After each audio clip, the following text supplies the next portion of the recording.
vou aproveitar para debater com vocês aqui. Primeiro, a questão da Ana. Eu acho que a advertência vem do ofício do juiz, que é presidir o processo.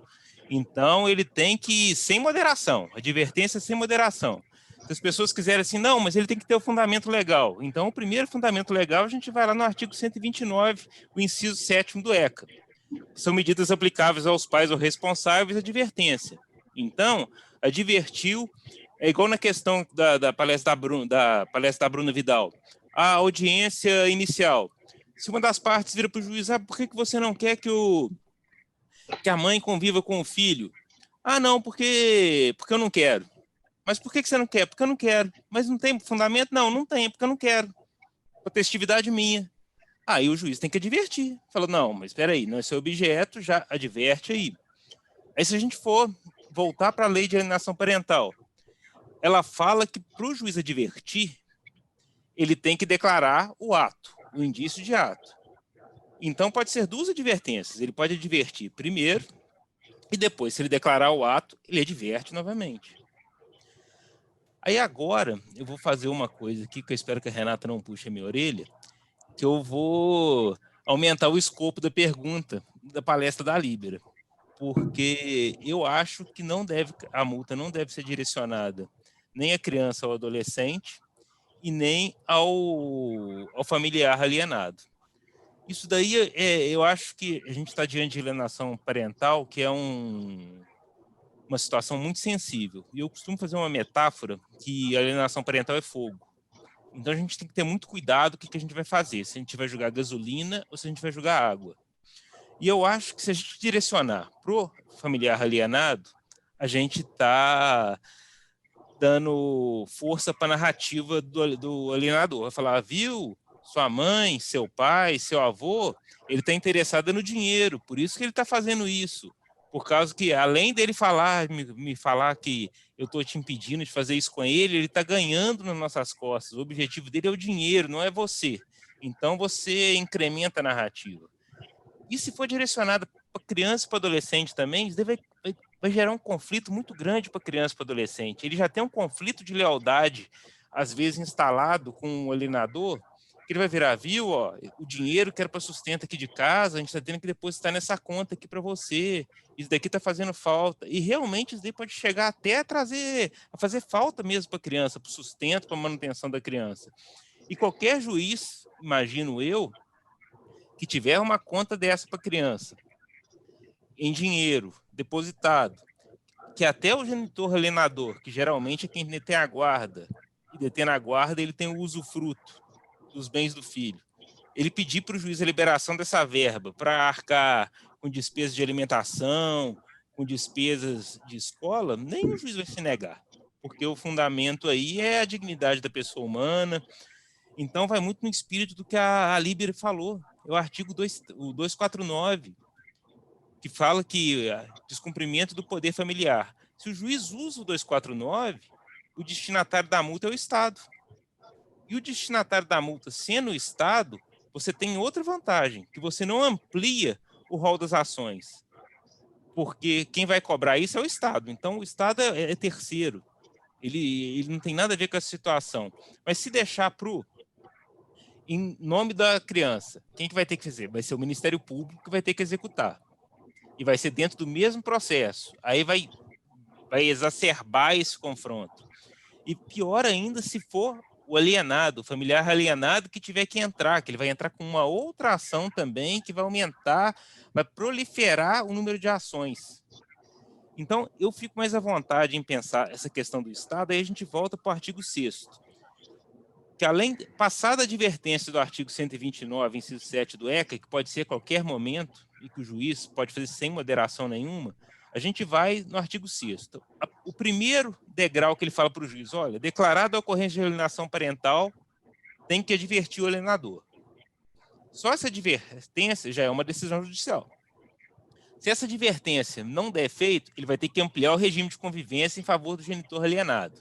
Então, ele vai dar uma outra decisão ampliando esse regime de convivência. Caso nenhuma dessas duas decisões tenham sido observadas, além dele poder usar a multa do 249, ele pode ir para o artigo 77 do Código de Processo Civil. Isso daqui é ato atentatório à dignidade da justiça. E dá outra multa. Caso essas duas multas não resolvam, aí ele vai descendo gradativamente. Vai colocar para acompanhamento biopsicossocial e vai até a hora que vai chegar no extremo da inversão de guarda, uma hora até uma suspensão ou destituição completa do poder familiar.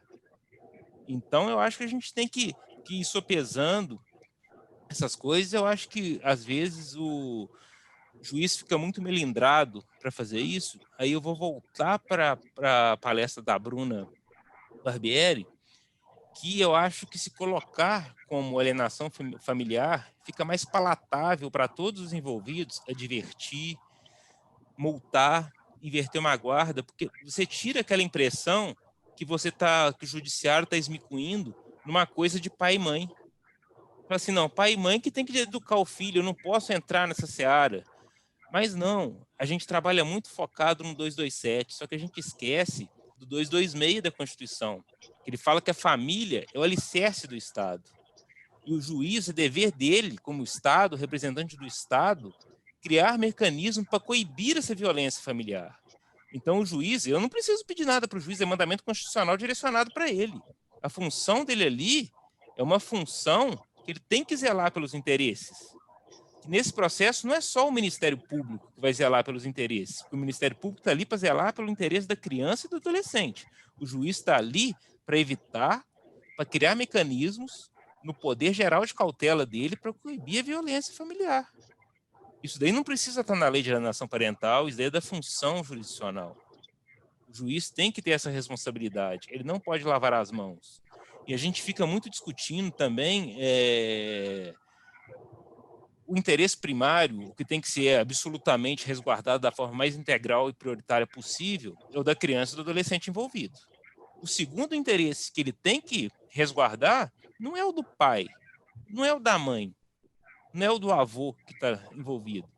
Porque se a gente for olhar para a Constituição, ela fala que configura-se entidade familiar o núcleo de qualquer ascendente com descendente seu. Então, ali, se eu for pegar um processo desse pela ótica da criança, a família nuclear dela permanece pais e mães. Não muda por causa de divórcio, de dissolução. Para a criança, a família dela continua intacta. Na visão dos genitores é que ela vai mudar, que vai ser uma família monoparental de um lado e uma família monoparental do outro. Então, esse conflito familiar é que o juiz vai ter que mediar, e não vai ser por gênero, por pai ou mãe, que ele vai ter que mediar esse confronto. Ele vai ter que mediar o confronto tendo em vista que são duas famílias, que ambas merecem proteção do Estado. E isso daí, se ele descair para qualquer discussão de gênero, está errado. Porque a questão do pai e da mãe de gênero é a terceira geração de direitos que tem que ser sopesados. Porque antes tem o direito da criança, tem o direito do adolescente e, em segundo plano, o das famílias envolvidas. O interesse egoístico de pai, interesse de mãe, está em terceiro plano. Isso daí a gente tem que ter muita noção disso, só que às vezes refoge da nossa visão pelo seguinte, que como a alienação parental ela surge sempre, independente do nome da ação, quando a questão em discussão é guarda ou convivência familiar, geralmente a criança ou adolescente ela não é sujeito processual. Ela é, e espero que todos entendam o que eu vou falar aqui, ela é o objeto processual, ela é o objeto da demanda. E esse objeto é o que tem que ser protegido. Porque o direito à convivência... Por isso a destinação da multa para ela. Por isso que eu defendo. Não, eu acho salutar, mas aí tem que ser o caso, Líbera, também, que eu acho que isso daí tem que ser a terceira via, que não pode desprezar também de deixar só para isso. Porque eu acho que o Estado, sendo destinatário, seria mais palatável. Pode aplicar 77, ato atentatório à justiça, o 249, descumprimento do poder familiar, e se for o caso, depois dessas multas não adiantarem, aí você partir para as trends, tá? Para obrigar o cumprimento da decisão judicial. Só que, na prática, eu já me deparei com uma situação que eu acho que muitos aqui podem ter se deparado.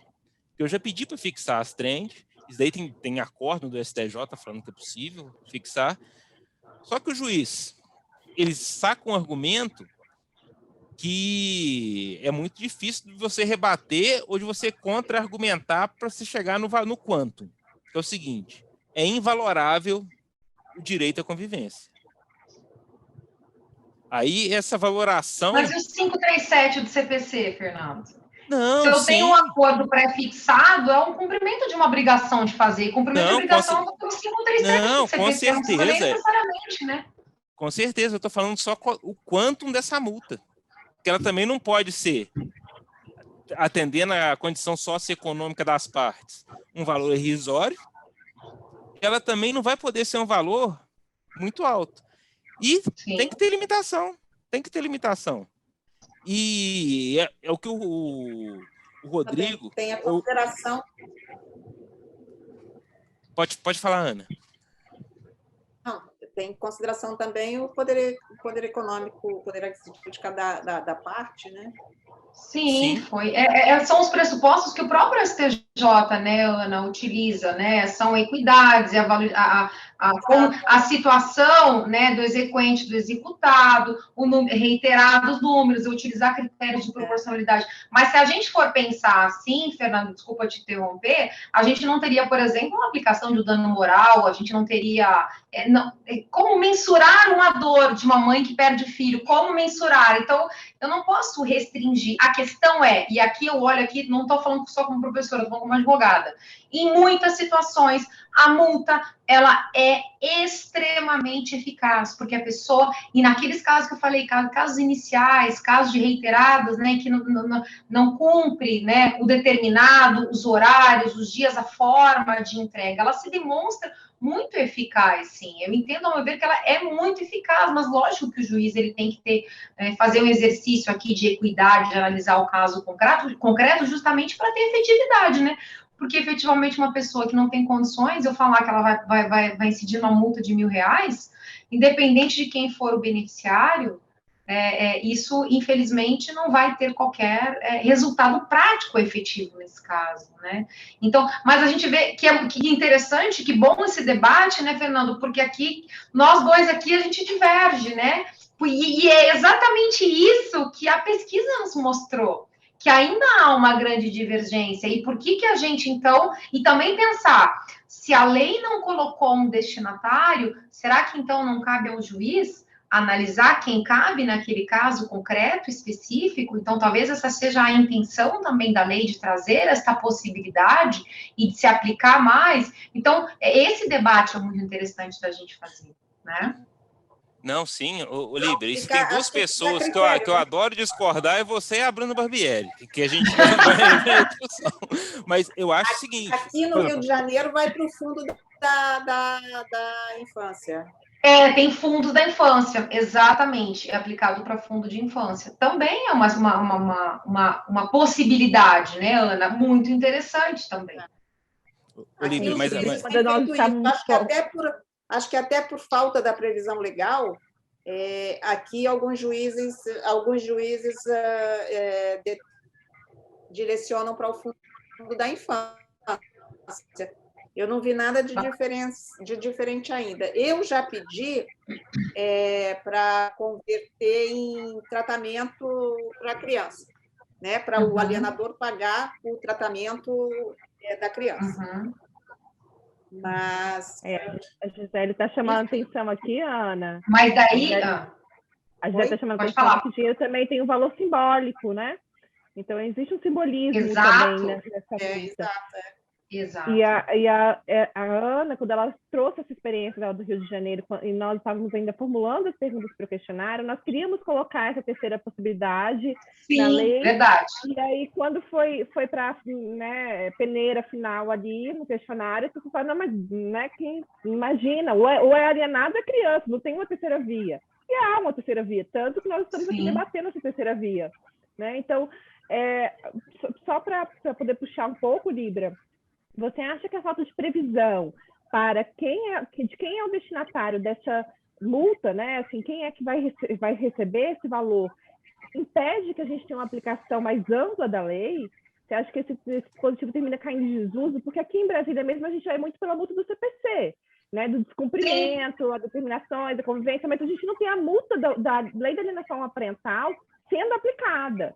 Então, talvez aí fosse um ponto que a gente pudesse geralmente gerar uma proposta de alteração legislativa. Qual é a sua percepção com relação a isso? Não, perfeito o que você falou. É que, assim, a gente vê o que acontece. Eu acho que o que a gente vem encontrando um problema na alienação parental, ao meu ver, não é a lei de alienação parental, mas a aplicação da lei de alienação parental, que muitas vezes é aplicada de uma forma distorcida, né, em algumas situações. Então, talvez, eu acredito, Renata, que a intenção do legislador, de modo inicial, foi justamente deixar aberto para que o julgador analisasse naquele momento quem seria o destinatário. Mas, ao meu ver, e vendo a gente dentro desse cotidiano que a gente tem, eu acho que talvez haveria uma necessidade, ou então, por que não 2 vias? Eu estipular, olha, que seja determinado, então, em favor da criança ou de um fundo, porque a gente vê que muitas vezes não se aplica a multa se aplica as treintes do 537 do Código de Processo Civil, uma execução de obrigação de fazer, né, em que se utiliza a base do Código de Processo Civil, não essencialmente a lei da alienação parental, mas o Código de Processo Civil, ele fala que é cabível ao exequente, parágrafo 2º estabelece que é cabível ao exequente. Então, nesse caso, se eu fosse fazer a analogia do Código de Processo Civil, seria, então, o alienado, né, o exequente daquela situação.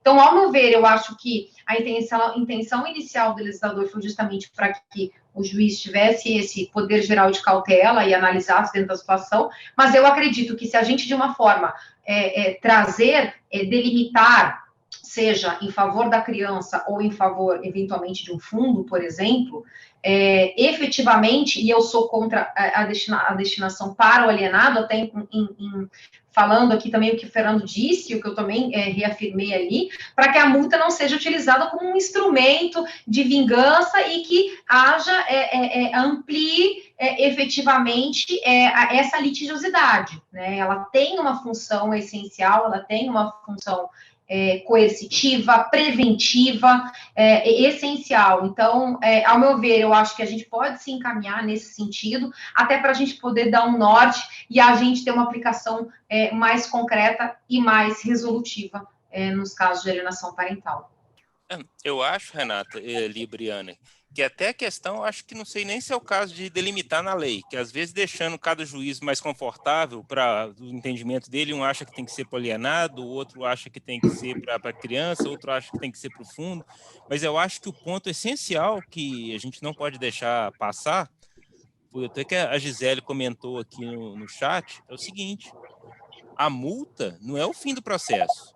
Se ele multou, independente para quem que ele designou que seu beneficiário, e a multa não está trazendo efetividade para o cumprimento da decisão, ele tem que dar o passo à frente. Ele tem que continuar descendo os incisos do artigo 6º. Ô, Fernando, e por isso que ele pode aplicar cumulativamente, porque você já pensou, eu acho que se os juízes eles colocam, olha, eu advirto, há possibilidade de multa, e o que acontece? Eu não tenho que ficar guardando decisões judiciais, enquanto isso a criança está sendo alienada, enquanto isso a gente tem processos que duram meses, anos, e que a gente não tem efetividade. E a gente vê que dentro de alienação parental a gente precisa de efetividade, a gente precisa de rapidez, de intervenção rápida. O quanto é importante a gente ter uma rápida intervenção. E aí que eu volto, Fernanda, aquilo que eu estava falando. Ao meu ver, a lei de alienação parental, ela tem uma função preventiva, essencialmente preventiva. Eu não gosto de ver a alienação parental como uma função punitiva, a lei de alienação. Ela é preventiva, nós temos que analisar, e por isso a gente agir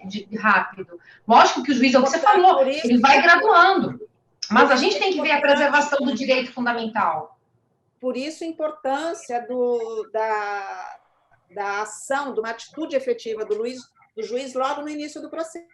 Exatamente, com certeza. Quando ele se posiciona, quando ele pontua, não precisa declarar que houve, mas há indícios, ele tem que pontuar, e ele tem que advertir, ele tem que mostrar qual o caminho o que pode acontecer dali, entendeu? E não esperar, né, Ana? Não esperar, lógico que a gente sabe, a gente trabalha com alienação parental, é tão importante a avaliação psicológica, mas ela não é, né, a única forma, o único instrumento. Então, tem muitos juízes, infelizmente, que querem aguardar uma avaliação psicológica, mas ele pode tomar medidas para prevenir. Exato. Né? Então, isso é extremamente fundamental. Até porque vai proteger a criança. Eu tive processo que o pai ficou afastado do filho quase 3 anos, só vendo em locais públicos, uma vez sei lá, 2 vezes por mês, só vendo em locais públicos. O quanto isso impacta no desenvolvimento de vínculos, né? Exato. Porque você deixar para aguardar lá atrás o estudo psicossocial, que vai ser impugnado, vai ter que ser refeito, enfim, é um mundo, é um tempo que perde a criança, que perde a família toda. Exato. Ana, tem uma pergunta aqui para você. E qual que é o fundamento utilizado pelo juiz do Rio para endereçar a multa ao Fundo da Infância? Onde estaria o fundamento legal por eles utilizados para tanto? Ele não fundamenta, ele direciona que a multa é para o Fundo da Infância, mas ele não vejo o fundamento. Por que ele está direcionando? Ele simplesmente direciona a multa, ele aplica a multa e que ela será recolhida ao Fundo da Infância. Ele aplica a multa com base no artigo tal da lei e que ela será recolhida ao Fundo da Infância. Da lei de alienação parental, né? E direciona... Ele aplica a multa da lei da alienação parental. E direciona, e já bota que será direcionada ao Fundo da Infância.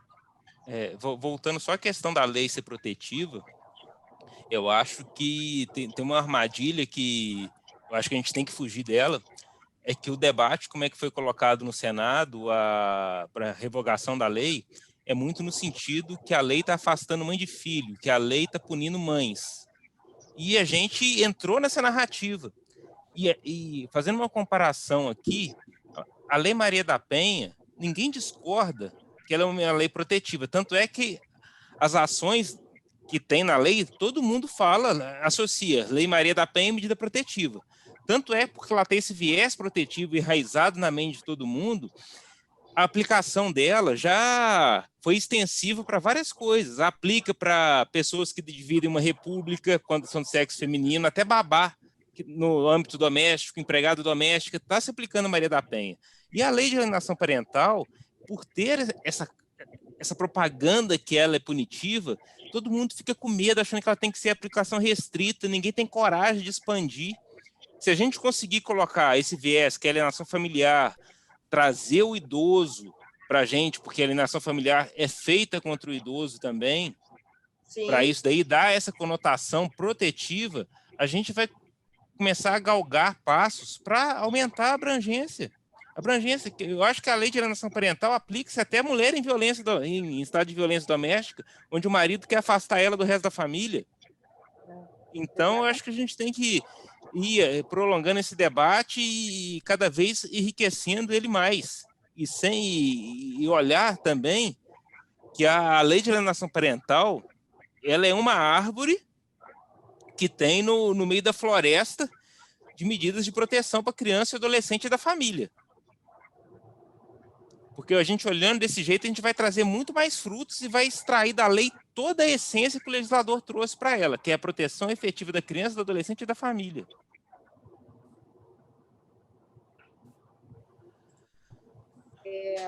O interessante é que quando, acho que alguém falou da execução da multa, né? Nesse caso, o próprio Ministério Público pediu penhora online para a quitação da multa, porque não houve o pagamento inicial, de imediato. E ele pede penhora, manda oficiar, enfim, para a execução imediata com penhora. Pessoal, dando... Não, pode continuar, Ana, desculpa. Pode falar. Não, é que dando prosseguimento aqui, tem duas participantes que levantaram a mão, que eu acho que elas estão querendo fazer uma intervenção oral aqui, que é a Cecília Barros e a Maria Cristina Santiago. Eu pediria ao Michael que, por favor, habilitasse as duas para fazerem as perguntas. Eu já habilitei ambas, Fernanda, é só elas abrirem o microfone agora. Pronto, eu abri. Posso começar, Renata?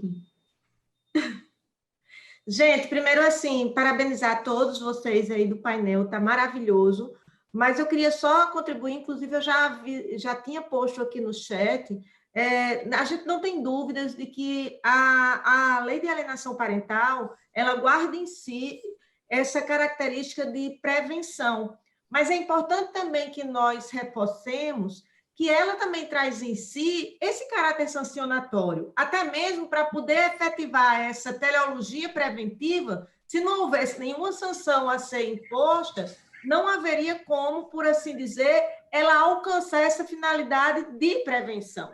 Por outra via, essa questão da multa, eu concordo quando a Líbera diz que é preciso ter cuidado para que ela não funcione como um fator de elevação da beligerância ou daquela litigiosidade já latente e íncita a toda demanda familiar que guarda um histórico de alienação parental.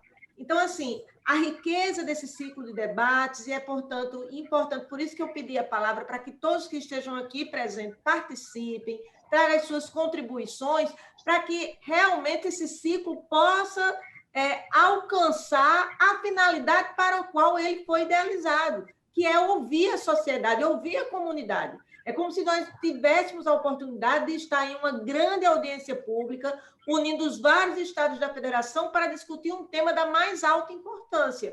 Com isso, pessoal, eu quero mais uma vez parabenizar a todos, e aí eu já passo a palavra novamente para o Fernando. Muito obrigada. Obrigado a você, Maria Cristina, pela participação. Fernando, só para completar, Maria Cristina, obrigada aí pela sua participação, muito, muito bacana mesmo, mas só para dizer, o que eu estava falando e complementando, concordo em gênero e número igual grau que você disse, o que eu digo é que, às vezes, a gente vê muita gente olhando a lei de alienação parental, essencialmente como punitiva. Lógico que a lei tem uma função essencial e muito importante sancionatória, né?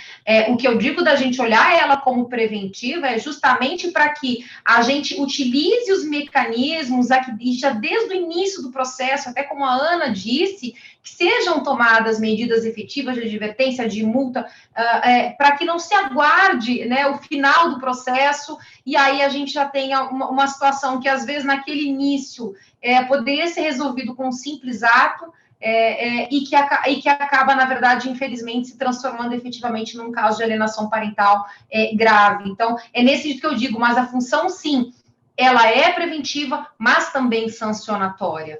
É extremamente importante isso. Obrigada, viu, Ana, pela sua contribuição. Maria, pela sua contribuição. Como disse o Rodrigo, Líbera, essas são as ferramentas para você acabar com o gozo da parte no processo. Para o processo, para ela, ficar desinteressante, vamos dizer assim. Exato. Cecília, agora a palavra está com você. Ai, colegas, muito obrigada aí pela oportunidade. Desde já agradeço a todos vocês pelos excelentes temas e raciocínios aqui que vocês possibilitaram para a gente. Eu não vejo assim o que eu posso contribuir no dia de hoje, porque realmente assim foi muito bom. Eu participo ali ativamente do chat, que eu me empolgo mesmo, mas se eu puder trazer alguma coisa, enfim, para, né, complementar o que foi dito, é que aqui no Rio Grande do Sul, de onde eu falo, talvez vocês tenham percebido pelo meu sotaque, é que houve, inclusive, aplicação da lei da alienação parental em contexto conflituoso envolvendo idoso, envolvendo um processo de curatela em que havia disputa entre familiares para assumir o encargo de curador, e foi suscitada a lei de alienação parental, trazendo a questão da obstaculização do convívio, enfim, e não foi imposta multa, mas o pretenso alienador foi duramente advertido no processo. Então, assim, só para compartilhar a experiência de que isso tem acontecido, assim, pelo menos aconteceu num processo em que eu atuava. Bom, né? Bom, a gente tem luz no túnel. Muito bom, muito bom. Acho que vai ter debatido isso também, a questão do idoso, né, de que a gente, da questão da pesquisa em relação a isso, também vai ser muito legal, mas você vê, né, que, exato, a própria advertência, nesse caso, ela tem uma função aqui, coercitiva, né, de poder trazer isso, e acho extremamente importante e necessário a aplicação disso em relação aos idosos em determinadas situações de vulnerabilidade, com certeza, né. Bom, gente, tem mais uma pergunta aqui. Eu vou ler a pergunta aqui, fica à vontade quem quiser receber, porque ela foge um pouco do escopo dos debates de hoje, mas tem relação com o tema. A Juliana Soares pergunta: como instruir um genitor ou genitora que, por ser vítima de atos de alienação parental, percebe que a sua insistência em manter contato com o filho ou filha vem, de certa forma, trazendo mais danos a esta criança, que, por sua vez, a cada contato com o genitor alienado, se sente mais atormentado e encurralado. O que percebo é que é a genitor alienado que acaba diminuindo o contato para preservar a saúde mental do filho, enquanto isto luta na justiça para inverter este quadro de alienação parental. Sim, realmente. Tem muitos, eu já vi acontecendo, inclusive com meus clientes, de um pai jogar toalha, porque o dano para os filhos era tão grande, era tanto sofrimento, que o pai resolveu se afastar. E se afastou de fato, eu acompanhei durante algum tempo, ele fazia todo o aniversário dos filhos, todo o Natal, ele comprava presente, ele fazia cartão e guardava. Ele disse que um dia chegaria aos filhos. E vejo, às vezes, muitos pais vivendo essa angústia, muitas mães vivendo essa angústia do sofrimento dos filhos em lidar com essa situação, né? Essa divisão, essa proibição de gostar de um, de não gostar do outro. Enfim, a criança sofre. Sem dúvida, a criança sofre. Eu, normalmente, oriento que, nesse caso, mais do que tudo, o juiz, mais uma vez, deveria, sim, determinar um acompanhamento psicossocial compulsório para todo mundo. Entendeu? Para todo mundo. Eu tive esse processo que depois o pai abriu mão, durante quase um ano, a juíza determinou esse acompanhamento compulsório desse pai alienado com os filhos. Mas a alienação já era tão grave, que foi algo assim mais sofrido ainda para todo mundo nesses encontros dentro da terapeuta, dos filhos atirarem coisas no rosto do pai, uma coisa bastante agressiva. Já estava instalada, né, Ana? A alienação, já havia, né? Mas aí que a gente vê... E aí que a gente vê, né, Ana, talvez nesse caso citado dela, ou talvez nesse teu caso, se nesse caso dela, por exemplo, se eu tivesse existido já desde o início, né, tomadas medidas preventivas, não deixar a situação, eu sempre falo, não podemos deixar a situação correr, porque é tão rápida essa influência, a criança ela é atingida de uma forma tão, né, brutal, que ela rapidamente ela entra nesse sofrimento, nessa dualidade, em todos esses aspectos. Então, a gente vê a importância de, desde o início, já serem tomados para evitar chegar nesse caso. Porque a gente, infelizmente, quando chega nesse caso, a gente fica até de mãos atadas, né? Muitos pais realmente lá jogam a toalha, porque é extremamente... É como um cliente meu disse para mim, doutora, eu não aguento mais ser rejeitado. Foi um processo de muitos anos, então é um ser humano que também não suporta mais essa dor, infelizmente, né? Então, exato. A gente caminhando para o fim. caminhando para o final, tem uma última pergunta aqui, que era direcionada para a Bruna Vidal, só que a Bruna teve que sair porque o prédio comercial que ela trabalha estava tendo que fechar por causa de restrição por causa de Covid no Rio. Eu vou fazer a pergunta aqui e também quem quiser responder, fica à vontade.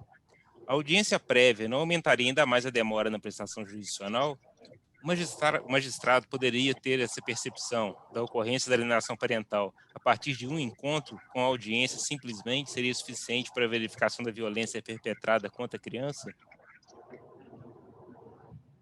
Olha, vou ajudar a responder aqui. Primeiro que dentro dos processos de família, a gente sabe que o juiz pode também promover a tentativa de conciliação a qualquer momento, pode haver isso, né? E, ao meu ver, a sensibilidade dos juízes em analisar as partes, muitas vezes eu acho essencial. O olhar no olho, o sentir, o entender o porquê daquela negativa, entender o porquê daquele descumprimento, qual é o problema. Eu acho que esse contato, acho essencial para que, em muitas situações, o juiz até mesmo possa tomar as medidas.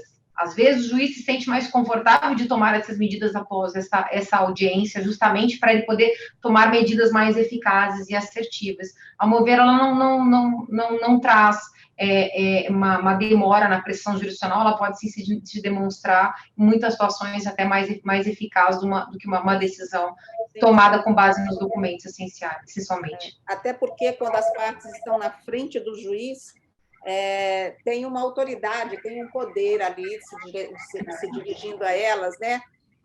Conversando, ouvindo. Então, eu acho que ajuda e não atrasa. Também concordo que pode ser bem efetivo e bem produtivo.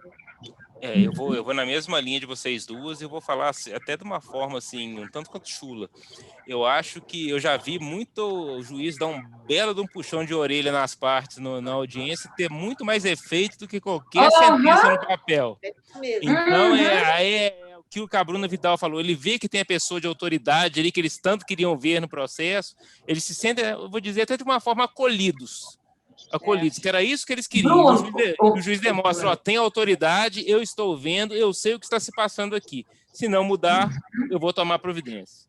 Ô, Fernando, e sabe se é alguma coisa interessante? Em muitas situações, eu já acompanhei casos em que a pessoa, ela que aliena, muitas vezes, ela não tem consciência que ela aliena. Para ela está tomando, porque a gente sabe que a alienação ocorre de uma forma, em algumas situações, inconscientes. Então, aquela pessoa acha que ela está até protegendo o filho. Não, ele não é bom, não, eu não quero ver, ou ela não é boa, enfim. Está tomando atitudes que acha que são melhores para o filho, e, às vezes, o tomar consciência, esta fala desse juiz, dessa autoridade, de trazer essa possibilidade de informar que esses atos desses são alienação parental, de advertir, com certeza isso pode trazer, às vezes, muito mais eficácia do que eu tomar outras medidas. Não, gente, encerradas as perguntas, eu agradeço a todos aqui pela presença. Agradeço a Ana, a Líbera, a Priscila, a Renata, a Bruna Vidal, a Bruna Barbieri, ao Michael que está acompanhando a gente aqui. Agradeço ao IBDFAN, ao Rodrigo que veio aqui. E antes de eu passar para a Renata, que é a nossa anfitriã aqui hoje, para fazer o encerramento, eu relembro a todos que qualquer sugestão que vocês queiram, por favor, nos envie para o e-mail contribuições, alienação parental, tudo junto, @ibdfan.org.br. Renata, te agradeço pela oportunidade, pela confiança e passo para você para fazer o encerramento.